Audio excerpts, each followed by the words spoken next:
여러분 안녕하십니까? 저는 지금 통일대박 열차에 관해서 지난주부터 다시 국민 여러분들에게 말씀을 드리고 있습니다. 오늘은 통일비용 부담의 규모와 그 조달 방안에 대해서 말씀을 드리겠습니다. 윤석열 대통령은 지난 10월 9일 한아시안 정상회의에서 8.15 통일 독트린을 직접 발표하고 한반도 통일의 이점을 부각하면서 국제사회의 지지를 호소했습니다. 통일 독트린이란 통일 한반도를 고리로 인도, 태평양 지역과 유럽의 접점이 넓어지면서 거대 시장이 열릴 수 있다는 이런 것이 핵심입니다. 통일은 먼 이야기나 또 불가능한 이야기가 절대 아닙니다.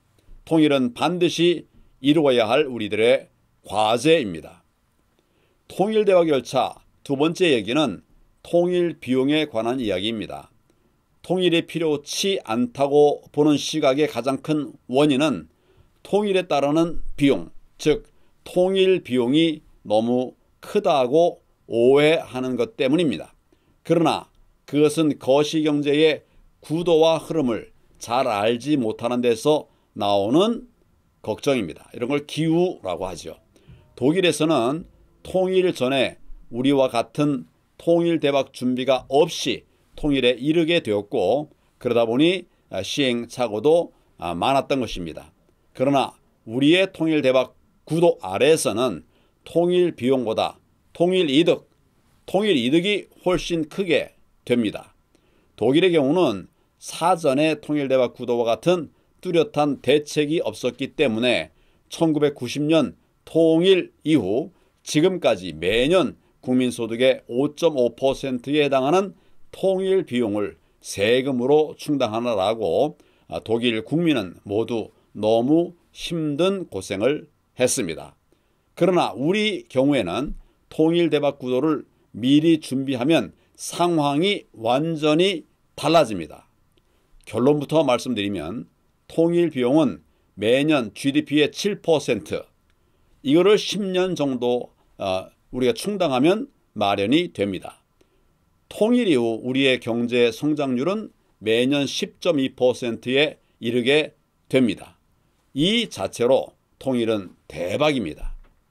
먼저 통일 비용인 GDP의 7%를 모두 국민 세금으로 충당하는 것도 아닙니다. 이 가운데 2%는 통일 후 군비 지출이 줄어듭니다. 그 군비 지출 축소로 대체가 가능합니다. 그리고 1% 정도는 국제금융시장에서 장기 저리 차관으로 해결하는 것이 좋겠습니다. 그리고 나머지 2%는 국채로, 그 나머지 2%는 세금으로, 이렇게 7%를 처리합니다.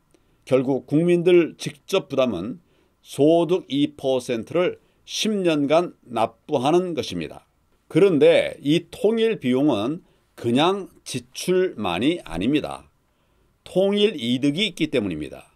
통일에 따르는 특수 상황에서 남한 측은 매년 10.2%에 달하는 고도 성장을 이루게 되는데 그 가운데 2%를 떼어내는 것에 불과합니다. 별도의 큰 추가 지출이 아닌 것입니다. 통일로 북측 지역 경제를 급속 성장시키는 가운데 남한의 성장률도 획기적으로 오르게 되어서 10.2%에 이르게 됩니다. 이 10.2%를 대략 말씀드리면 추세성장 2.7%, 통일로 인한 병력 의무 변화에 따른 일자리 경제 2.4%, 북측에 필요한 생산 자본재를 남한에서 생산해서 제공하는 경제 활동에 따른 소득 5.1%입니다. 결국 통일 이익 10.2% 가운데 아까 말씀드린 2%를 세금으로 납부하는 것이니까 통일에 따르는 통일 비용이 부담이 아니라 오히려 엄청난 이득이 되는 것이죠. 수십 년 지속되어 오던 분단 비용이 사라지는 것은 말할 것도 없습니다.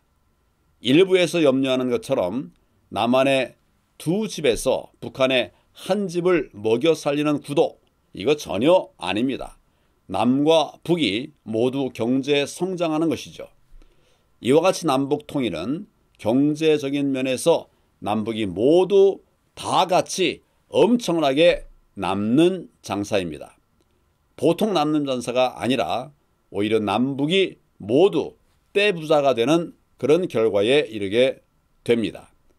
통일 대박 얘기가 나오니까 남측 속셈이 북측 주민들의 값싼 노동력과 풍부한 지하 차원을 노리고 덤벼드는 것이 아니냐, 이런 생각을 할 수도 있겠지만 전혀 그런 것이 아닙니다. 통일을 이루고 통일 대박의 길을 남북이 함께 개척해서 가게 되면 남과 북은 각각 높은 경제 성장률 가운데 지금과는 완전히 다른 차원의 그런 세계로 들어가게 되는 것입니다. 그래서 통일 대박입니다. 멀게만 느껴졌던 평화통일, 이제 가시권으로 들어오고 있습니다. 다음 주에 좀 더 자세한 이야기를 말씀드리도록 하겠습니다. 감사합니다.